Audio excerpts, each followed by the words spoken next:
Dia datang jauh-jauh dari Mekah, menempuh ratusan kilometer gurun pasir yang membara, membawa satu misi tunggal, pembunuhan. Di pinggangnya terikat sebuah pedang yang tidak hanya tajam, tetapi telah direndam dalam racun paling mematikan selama berhari-hari. Satu goresan kecil saja sudah cukup untuk mencabut nyawa. Targetnya adalah manusia paling mulia yang pernah berjalan di muka bumi. Namun, siapa sangka pembunuh berdarah dingin ini justru akan lumpuh tak berdaya, bukan karena senjata lawan, melainkan hanya karena satu kalimat rahasia yang diucapkan oleh Rasulullah. Inilah kisah tentang bagaimana langit campur tangan melindungi utusannya. Untuk memahami kedalaman kisah ini, kita harus mundur ke momen setelah Perang Badar. Mekah sedang berduka. Kesombongan Quraisy telah hancur lebur di tangan pasukan Muslim yang jumlahnya jauh lebih sedikit. Tokoh-tokoh besar mereka tewas, dan banyak pemuda bangsawan yang kini menjadi tawanan di Madinah. Dendam membara di setiap sudut kota. Udara Mekah terasa berat oleh amarah dan rasa malu yang tak tertahankan.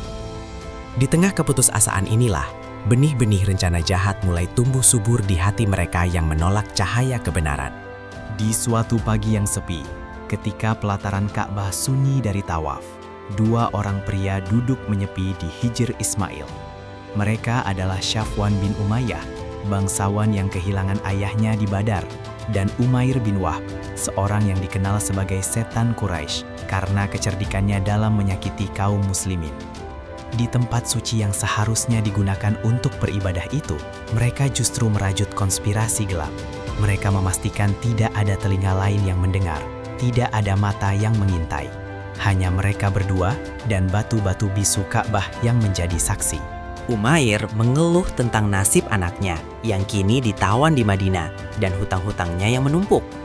Ia berkata, "Demi Allah, jika bukan karena hutang yang melilitku dan anak-anak yang kutakutkan terlantar sepeninggalku, aku pasti sudah berangkat ke Madinah untuk membunuh Muhammad."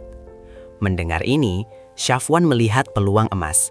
Ia langsung menyambar, "Biarkan hutangmu menjadi tanggunganku, dan anak-anakmu akan kuasuh bersama anak-anakku selama mereka hidup." Kesepakatan pun terjadi. Safwan menjamin logistik dan keluarga, sementara Umair menyerahkan nyawanya untuk satu tujuan, melenyapkan Nabi. Umair pulang dengan hati yang mantap. Ia tidak membuang waktu. Ia mengambil pedang terbaiknya, mengasahnya hingga setajam silet. Namun ketajaman saja tidak cukup baginya. Ia ingin memastikan kematian targetnya tak terelakkan. Pedang itu direndam dalam ramuan racun yang ganas. Ia tahu, di tengah penjagaan para sahabat Nabi yang ketat, mungkin ia hanya punya kesempatan untuk satu serangan, satu goresan. Dan satu goresan itu harus cukup untuk mengakhiri segalanya. Persiapan yang matang untuk sebuah kejahatan besar. Perjalanan dari Mekah ke Madinah bukanlah jarak yang pendek. Bermil-mil gurun pasir yang membara, angin panas yang menyayat kulit, dan malam yang dingin menusuk tulang. Semua dilalui Umair dengan satu tekad. Setiap langkah untanya mendekatkannya pada target. Namun sesungguhnya, setiap langkah itu juga mendekatkannya pada takdir yang sama sekali tidak ia duga. Di benaknya hanya ada bayangan dendam dan janji Safwan, tanpa menyadari bahwa ada mata yang tidak pernah tidur sedang mengawasinya dari atas langit ketujuh. Akhirnya, debu Madinah menyambut kedatangan sang pembunuh. Umair tiba di depan Masjid Nabawi. Ia menambatkan untanya dengan tenang, seolah-olah ia hanyalah tamu biasa. Namun, gerak-geriknya tidak luput dari pandangan elang Umar bin Khattab. Umar, yang saat itu sedang bersama beberapa sahabat, langsung mengenali sosok itu. "Anjing musuh Allah, Umair bin Wahab. Demi Allah, tidaklah ia datang kecuali untuk keburukan," seru Umar. Insting seorang pejuang sejati langsung menyala, mencium bahaya yang mengancam Rasulullah.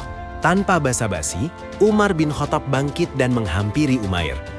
Dengan kekuatan fisiknya yang legendaris, Umar mencengkram sabuk pedang yang tergantung di leher Umair, melilitkannya dengan kuat sehingga Umair tercekik dan tak bisa bergerak bebas. "Bawa dia masuk kepada Rasulullah, tapi waspadalah, dia adalah orang yang licik dan penuh tipu daya. perintah Umar kepada sahabat lainnya. Umar tidak mau mengambil risiko sekecil apapun. Bagi Umar, keselamatan Nabi adalah harga mati yang tidak bisa ditawar. Mereka masuk ke hadapan Rasulullah. Pemandangan itu sungguh kontras. Umar yang tegang dengan urat leher menonjol menahan tawanan, dan Rasulullah yang duduk dengan ketenangan seluas samudra. Melihat Umar yang begitu keras mencengkram tamu itu, Rasulullah dengan lembut bersabda, "Lepaskan dia, wahai Umar." Dan kepada Umair beliau berkata, "Mendekatlah, wahai Umair." Perintah itu sederhana, namun penuh wibawa. Umar mundur selangkah, namun tangannya tetap siaga di gagang pedangnya sendiri. Matanya tak berkedip mengawasi setiap gerakan Umair.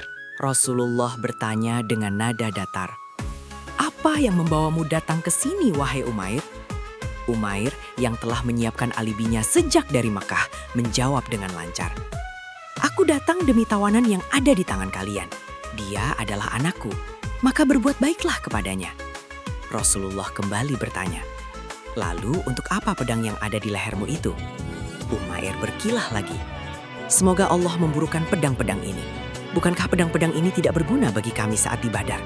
Aku membawanya hanya karena lupa melepaskannya." Kebohongan demi kebohongan meluncur dari mulutnya, menutupi niat busuk di dalam hatinya. Rasulullah tersenyum tipis. Tatapan beliau menembus langsung ke jiwa Umair. Kemudian, kalimat yang menghancurkan segala pertahanan itu terucap. "Bukankah engkau telah duduk bersama Safwan bin Umayyah di Hijr Ismail?" Umair terbelalak. Jantungnya seakan berhenti berdetak. Rasulullah melanjutkan dengan detail yang presisi. "Kalian membicarakan korban-korban Badar, lalu engkau berkata, 'Kalau bukan karena hutang dan anak-anakku, aku pasti sudah membunuh Muhammad.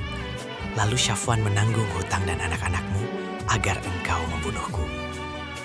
Ruangan itu hening seketika. Dunia Umair runtuh seketika. Bagaimana mungkin? Bagaimana Muhammad bisa tahu?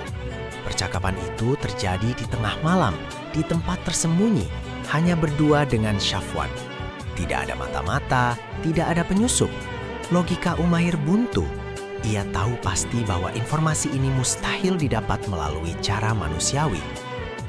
"Demi Allah," gumam Umair dengan suara bergetar. "Tidak ada yang mengetahui hal ini kecuali aku dan Safwan. Demi Allah, aku yakin tidak ada yang memberitahumu kecuali Allah." Pedang beracun itu kini tak lagi ada artinya. Racun di hatinya telah tawar oleh cahaya hidayah. Di tempat itu juga, pembunuh yang datang untuk mencabut nyawa Nabi justru menyerahkan nyawanya untuk Allah dan Rasul-Nya. "Aku bersaksi bahwa engkau adalah utusan Allah," ucapnya lantang. Umair mengakui bahwa selama ini ia mendustakan kabar langit. Namun kejadian hari ini tidak menyisakan ruang sedikit pun untuk keraguan. Ia masuk sebagai musuh besar, dan dalam hitungan menit, ia akan keluar sebagai saudara seiman. Sementara itu di Mekah, Safwan bin Umayyah sedang membual kepada orang-orang Quraisy. "Tunggulah beberapa hari lagi," katanya dengan congkak. "Akan datang kabar yang membuat kalian melupakan kekalahan Badar." Ia setiap hari keluar bertanya kepada para kafilah, menanti berita kematian Nabi. Namun, yang datang bukanlah kabar kematian Muhammad, melainkan kabar keislaman Umair. Hancurlah hati Safwan. Rencananya yang sempurna justru menjadi penyebab masuk Islamnya sahabat terdekatnya. Makar Allah jauh lebih hebat dari makar manusia. Kisah Umair bin Wahab bukan sekadar cerita tentang kegagalan pembunuhan. Ini adalah bukti telak kenabian yang tak terbantahkan. Sebuah demonstrasi divine intervention di mana Allah membuka tabir rahasia hambanya untuk melindungi kekasihnya. Pedang yang diasah dengan dendam dan racun gagal total bukan karena perisai baja, melainkan karena perisai wahyu. Ini mengajarkan kita satu hal, sekuat apapun rencana jahat manusia dirancang dalam kegelapan, cahaya Allah akan selalu menemukan jalannya untuk bersinar. Wallahu a'lam bissawab.